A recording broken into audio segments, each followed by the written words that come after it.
अब आइए हम बात करते हैं एनकाइलोजिंग स्पॉन्डिलाइटिस की। तो देखिए एनकाइलोजिंग स्पॉन्डिलाइटिस, इसको हम रेडियोग्राफिक स्पॉन्डाइलोआर्थराइटिस भी बोलते हैं। और ऐसा क्यों बोलते हैं ना, क्योंकि बहुत सारे केसेस में ऐसा होता है कि हमको स्पॉन्डिलाइटिस वगैरह देखने को मिलता है और यहाँ पे B27 भी पॉजिटिव होता है। ठीक है, चलिए B27 भी पॉजिटिव होता है और स्पॉन्डिलाइटिस भी होता है, लेकिन जब हम एक्सरे करते हैं ना तो एक्सरे में हमको जो इसका अपीयरेंस, मेन अपीयरेंस, ये देखिए बम्बू स्पाइन ये वगैरह नहीं देखने को मिलता है। ठीक है, तो हमको स्पॉन्डिलाइटिस वगैरह देखने को मिलेगा, B27 पॉजिटिव देखने को मिलता है, लेकिन एक्सरे में बम्बू अपीयरेंस यानी इसकी जो क्लासिकल फाइंडिंग है ये नहीं देखने को मिलती है। तो उसको हम बोलते हैं नॉन रेडियोग्राफिक स्पॉन्डाइलोआर्थराइटिस। ठीक है, तो वो चीज अलग हो गई। और जब हमको एक्सरे में देखने को मिलता है तो इसको हम बोलते हैं एनकाइलोजिंग स्पॉन्डाइलोआर्थराइटिस। तो यहाँ पे हम खाली नाम बता दिए, मेन हमारा ये होता है, दूसरा जो होता है नॉन रेडियोग्राफिक वो हमारा लिए इंपॉर्टेंट नहीं है। एनकाइलोजिंग स्पॉन्डाइलाइटिस ये इंपॉर्टेंट है और इसी को हम रेडियोग्राफिक स्पॉन्डाइलोआर्थराइटिस बोलते हैं। और यहाँ पे देखिए अगर हम रेशियो की बात करें मेल और फीमेल की, तो देखिए मेल में बहुत ज्यादा कॉमन होता है। ठीक है, तो मेल में बहुत ज्यादा कॉमन होता है, यानी 3:1 का रेशियो होता है। देखिए यहाँ पे हम बता दिए।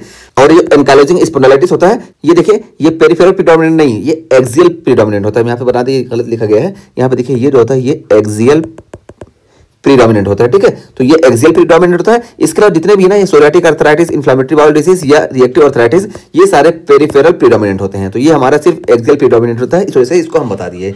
तो ये चीज हो गई। और उसके बाद फिर यहाँ पे देखिए प्रेजेंटेशन बताया गया है कैसे होता है, और यहाँ पे हम इसका मैकेनिज्म भी बता देंगे। तो देखिए क्या है कि symmetric involvement of spine and sacroiliac joint. तो यहाँ पे हमको सिमेट्रिक इन्वॉल्वमेंट देखने को मिलेगा स्पाइन का और सैक्रोइलियक जॉइंट का। ठीक है, सैक्रम जहाँ पे जाके इलियम से जॉइंट होती है, तो इस सैक्रोइलियक जॉइंट का हमको सिमेट्रिक इन्वॉल्वमेंट देखने को मिलता है। ये एनकाइलोजिंग स्पॉन्डिलोआर्थराइटिस का प्रेजेंटेशन है। और हम बताएं कि ये एक्सियल प्रीडोमिनेंट होता है। देखिए हमको यहाँ पे बताया गया कि ये स्पाइन और सैक्रोइलियक जॉइंट में हमको देखने को मिलता है। और जब यहाँ पे हमको देखने को मिलेगा सिमेट्रिक इन्वॉल्वमेंट, इस वजह से हमको एनकाइलोसिस देखने को मिलेगी। एनकाइलोसिस क्या होती है कि जॉइंट फ्यूजन, यानी जॉइंट में स्टिफनेस हो जाती है। तो जॉइंट में जब स्टिफनेस हो जाएगी तो मुड़ने वगैरह में दिक्कत होगी, क्योंकि जॉइंट चिपक गया है। तो ये होता है हमको एनकाइलोजिंग स्पॉन्डाइलोआर्थराइटिस में। और देखिए यहाँ पे हम पूरा मैकेनिज्म भी लिख दिए हैं कि सबसे पहले क्या होता है कि इन्फ्लामेशन होती है, उसकी वजह से क्या होता है इरोड्स एनुलस फाइबर। तो ये एनुलस फाइबर्स है न्यूक्लियस पल्पोसस के, इस एनुलस फाइबर्स में हमको इरोजन देखने को मिलता है और कैल्सिफिकेशन देखने को मिलता है। ठीक है, तो कैल्सिफिकेशन और इरोजन दोनों देखने को मिलता है। इस वजह से क्या होगा कि यहाँ पे सिंडोस्मोफाइट का फॉर्मेशन हो जाता है। ठीक है, जब सिंडोस्मोफाइट का फॉर्मेशन हो गया तो बोनी एनकाइलोजिंग, जो ये सिंडोस्मोफाइट है ये गम की तरह काम करते हैं और हमको बोन में एनकाइलोजिंग देखने को मिलती है। अब जब बोन एनकाइलोज हो गई तो यहाँ पे देखिए हमको बम्बू स्पाइन अपीयरेंस देखने को मिलता है। ठीक है, जब बोन आपस में एक दूसरे से चिपक गई तो ऐसे देखिए वर्टिब्रा ये है और ये है। अब यहाँ पे फ्लेक्सिबिलिटी खत्म हो गई, सिर्फ ऐसे ऐसे ये देखेंगे। ठीक है, क्योंकि ये चिपक गई है। तो यहाँ पे हमको बम्बू स्पाइन अपीयरेंस एक्सरे में देखने को मिलता है और यही इन्वेस्टिगेशन ऑफ ट्रायल्स होता है। ठीक है, तो देखिए बम्बू स्पाइन अपीयरेंस इसी वजह से देखने को मिलता है। ये पूरा मैकेनिज्म यहाँ पे बता दिए। और देखिए बम्बू स्पाइन यहाँ पे बताया गया कि क्या हो गया वर्टिब्रल फ्यूजन। तो वर्टिब्रल जो होगी ये फ्यूज हो जाएंगी। ये देखिए यहाँ पे देखें, हम देखें ये देखिए वर्टिब्रल होती है ये फ्यूज हो जाती है। और यहाँ पे हमको देखिए यहाँ पे भी जो है ये जो बेंडिंग की कैपेसिटी थी ये खत्म हो गई। तो बम्बू स्पाइन अपीयरेंस ये एनकाइलोजिंग स्पॉन्डिलोआर्थराइटिस का बहुत ही क्लासिकल और पैथोगनोमिक फाइंडिंग है। ठीक है, तो एक्सरे में हमको देखने को मिलता है। तो ये चीज हो गई। और उसके अलावा देखिए ये हमारा हो गया क्या कि ये जॉइंट मैनिफेस्टेशन हो गया। और एक्स्ट्रा आर्टिकुलर मैनिफेस्टेशन में क्या है, तो देखिए यूआइटिस और एओर्टिक रिगर्जिटेशन, इसका भी एक्स्ट्रा आर्टिकुलर मैनिफेस्टेशन है। ठीक है, यूआइटिस और एओर्टिक रिगर्जिटेशन, जैसा कि हम बता के आए थे कि सोरियाटिक अर्थराइटिस में भी ये चीज हमको देखने को मिलती है, एओर्टिक रिगर्जिटेशन वगैरह। और देखिए ये सारी चीजें जो यहाँ पे लिखे ये इसका एक्स्ट्रा इंपॉर्टेंट पॉइंट कि इसमें हमको अर्ली मॉर्निंग स्टिफनेस देखने को मिलेगी। यहाँ ऊपर ही हम बता के आए कि अर्ली मॉर्निंग स्टिफनेस इसमें हमको देखने को मिलती है। तो देखिए जब यहाँ पे हमको बैक पेन देखने को मिलेगा, यानी एक्सियल स्केलेटल इन्वॉल्व होगा, तो हमको अर्ली मॉर्निंग स्टिफनेस देखने को मिलती है। तो एक्सियल हमारा यही एनकाइलोजिंग स्पॉन्डिलाइटिस होता है। इसी वजह से देखिए यहाँ पे बता भी दिया गया, हम अलग से लिख भी दिए ताकि आप कंफ्यूज ना हो कि यहाँ पे हमको मॉर्निंग स्टिफनेस देखने को मिलती है। और ये लगभग 30 मिनट तक रहती है, उससे कुछ ज्यादा, और एक्टिविटी के साथ ये इंप्रूव हो जाती है। ठीक है, और बाकी समय तो एक्सियल इन्वॉल्वमेंट कम देखने को मिलता है ना, इस वजह से हमको अर्ली मॉर्निंग स्टिफनेस सबसे ज्यादा इसी में देखने को मिलती है। और हम इसी वजह से इसमें स्पेसिफाई कर दिए। और यहाँ पे हमको बायलैटरल सिमेट्रिकल सैक्रोइलियाइटिस देखने को मिलता है। देखिए हमें बताया था कि सैक्रोइलियक जॉइंट जो होता है यहाँ पे इन्वॉल्व होता है। और अगर हम कॉम्प्लिकेशन की बात करें तो यहाँ पे मोस्ट कॉमन कॉम्प्लिकेशन हमारा जो होता है ये स्पाइनल फ्रैक्चर होता है, और वो भी C5 to C6 जो होता है इसका फ्रैक्चर हमको देखने को मिलता है। और इसके साथ साथ हमको इथेसाइटिस भी देखने को मिलता है। और इथेसाइटिस में बताया कि यहाँ पे जहाँ पे आके टेंडन यहाँ पे इंसर्ट होता है बोन में, यहाँ पे हमको इन्फ्लेमेशन देखने को मिलेगी, इसको हम इथेसाइटिस बोलते हैं। यहाँ पे हम दिखाई भी थे। ठीक है, ये देखिए इथेसाइटिस।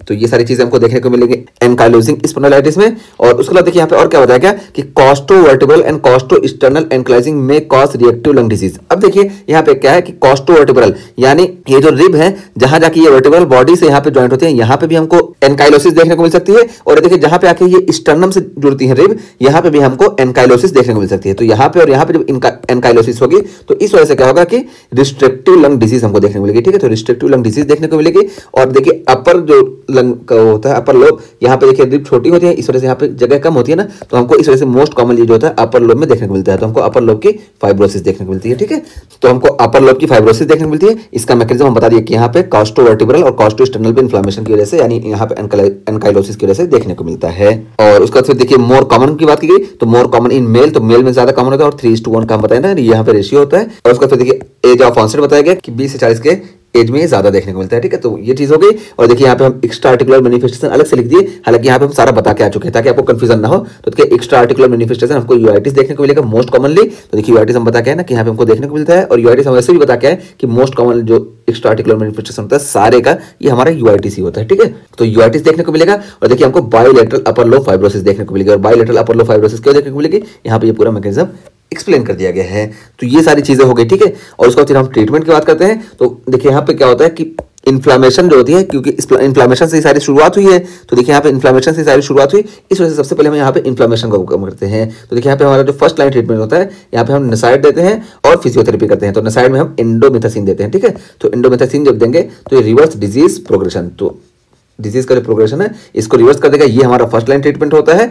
और देखिए इसके अलावा हम टीएनएफ अल्फा इनहिबिटर्स भी दे सकते हैं, क्योंकि हम ओवरऑल बता दिए कि यहाँ पे जो मेन या मेजर साइटोकाइन जो होता है ये टीएनएफ अल्फा ही होता है, इस वजह से टीएनएफ अल्फा भी यहाँ पे हम देते हैं। लेकिन फर्स्ट लाइन में हम यहाँ पे नसाइड और फिजियोथेरेपी करते हैं, और नसाइड में हम इंडोमिथासिन देते हैं। ठीक है, और इंडोमिथासिन क्या करता है कि ये रिवर्स डिजीज प्रोग्रेशन करता है, क्योंकि ये कॉक्स-1 इनहिबिटर है और रिवर्सिबल कॉक्स-1 इनहिबिटर है, इस वजह से ये ऐसा करता है। तो ये हम यहाँ पे पूरा बता दिए एनकाइलोजिंग स्पॉन्डिलाइटिस की। तो एनकाइलोजिंग स्पॉन्डिलाइटिस के एस्पेक्ट से इंपॉर्टेंट चीज क्या क्या थी कि देखिए जितने भी है ना, चाहे देखिए जितने भी ये चारों है ना, चारों में मोस्ट कॉमनली हमको यही देखने को मिलता है। ठीक है, तो जो हमारा पूरा पेयर है, हम बताए पेयर, तो चारों में मोस्ट कॉमनली हमको यही देखने को मिलता है। और उसके अलावा हम बताए कि इन तीनों में हमको पेरिफेरल प्रीडोमिनेंट देखने को मिलता है, यानी पेरिफेरल जॉइंट ज्यादा इन्वॉल्व होता है, जबकि एनकाइलोजिंग में हमारा एक्सियल इन्वॉल्वमेंट ज्यादा होता है। तो इसमें देखिए हमको इसी वजह से स्पाइन और सैक्रोइलिक जॉइंट में हमको इन्फ्लेमेशन देखने को मिलेगी, और इसी वजह से इसमें हमको बम्बू स्पाइन अपीयरेंस देखने को मिलता है एक्सरे पे। और यहाँ पे हम बताया कि एक्स्ट्रा आर्टिकुलर मैनिफेस्टेशन जो हमारा होता है ये यूआइटिस मोस्ट कॉमन होता है, और दूसरा होता है एओर्टिक रिगर्जिटेशन। और देखिए यहाँ पे जब एक्सियल जॉइंट इन्वॉल्व हो रहा है, इस वजह से यहाँ पे हमको मॉर्निंग स्टिफनेस देखने को मिलेगी, जो कि हम शुरू में ही बात करके आगे चुके। ठीक है, मॉर्निंग स्टिफनेस देखने को मिलेगी, 30 मिनट से ज्यादा तक ये रहेगी, और वर्क के साथ साथ ये खत्म हो जाएगी। और मोस्ट कॉमन कॉम्प्लिकेशन हम बता दें कि स्पाइनल फ्रैक्चर देखने को मिलता है C5 और C6 के लेवल पे। और इसी तरीके से यहाँ पे हम ट्रीटमेंट में बताएं कि ये जो ट्रीटमेंट होता है फर्स्ट लाइन में हम यहाँ पे इंडोमिथासिन देते हैं और फिजियोथेरेपी करते हैं, और जरूरत पड़ने पर हम TNF अल्फा इनहिबिटर्स का भी इस्तेमाल करते हैं, क्योंकि ये मेजर साइटोकाइन जो होता है यही होता है। और रेशियो की हम बात करें तो ये 3:1 के रेशियो से हमको मेल में ज्यादा देखने को मिलता है। ठीक, तो ये चीज हो गई। अब आइए हम बात करते हैं इन्फ्लामेटरी बाउल डिजीज की।